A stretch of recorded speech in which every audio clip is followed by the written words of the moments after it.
I don't want another one of my dollars going to another country, especially if they hate us, and they all seem to.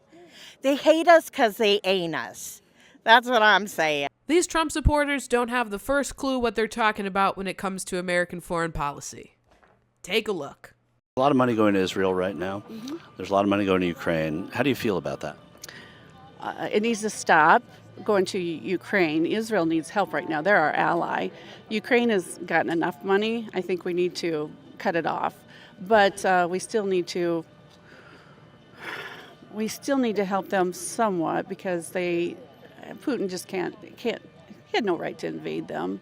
I mean, that was their own country. Yeah. I think we may have just seen this MAGA supporter realize in real time that what she's saying makes absolutely no sense. She tries to say that the United States should support Israel because Israel is the United States' ally, which is true. But guess who else is the United States' ally, MAGA lady? Ukraine.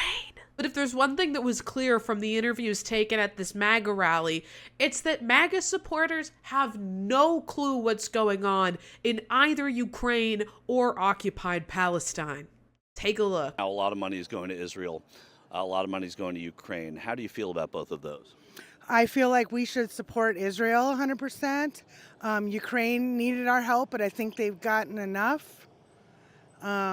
What is it about Israel that you think should be supported 100%? Well, first of all, Israel's part of NATO, and Ukraine is not. I'm Rayy Vana, and welcome back to Rebel HQ.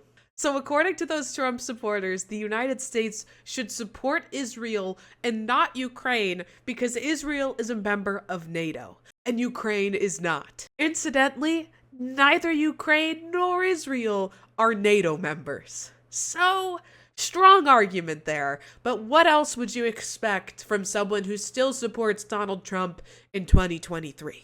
Oh, but the stupidity and lack of knowledge on foreign policy did not end there.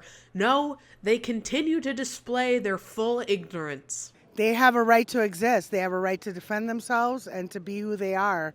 And I just believe we should support them. And let me ask you, sir, I believe Ukraine and Israel and that whole mess over there is the beginning of World War III. and you hold President Biden responsible for those? 100%. Even though it was Putin who invaded Ukraine and it was Hamas that went into Israel at this time? I'm a believer, and we never needed to get into that Ukraine crap. I firmly hold the belief that Ukraine has something on Biden, and they're milking him, and he's been bought. He is so corrupt, in my opinion, that the only reason why we're over there in Ukraine is because their president,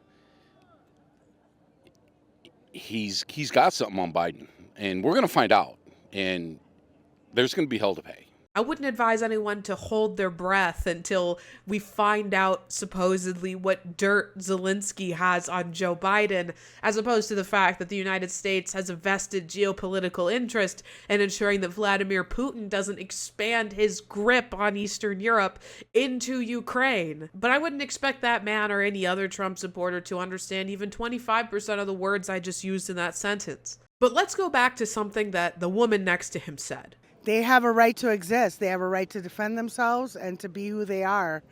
And I just believe we should support them.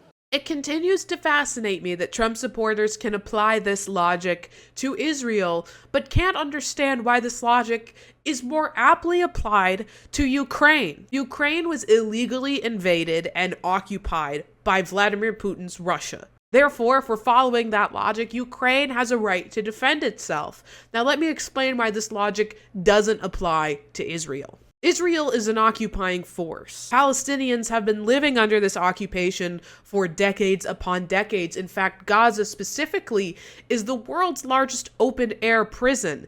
The people living in Gaza don't have freedom of movement. They don't have a right of return. Global human rights organizations have deemed what Israel is doing as apartheid. Palestinians, particularly Christians and Muslims, don't have the same rights as Israelis. And according to international law, occupying forces do not have a right to self-defense. So that argument inherently does not apply to Israel, but absolutely applies to Ukraine. Now, some of the Trump supporters interviewed at this rally said they don't think that any aid should be going to either Ukraine or Israel, which, okay, but the reason they give as to why was so ironic considering who they're supporting as a candidate. Take a look. What about foreign aid, aid to Israel and aid to Ukraine? Don't even get me started. So enough for Ukraine. We give money to Israel. We need to take care of the people here in America. There are children starving. There are children that don't have proper clothing. They don't have enough with giving our money away. Donald Trump, who during his time as president massively cut welfare spending and threw hundreds of thousands of Americans into poverty. That's the guy I'm going to support because I think we should be spending more money at home on poor people. Genius logic. I'm sure that's going to work out great for you. But if there's one thing I know for sure, it's whether they're talking about foreign policy or domestic issues, Trump supporters don't have a clue what's going on in the world.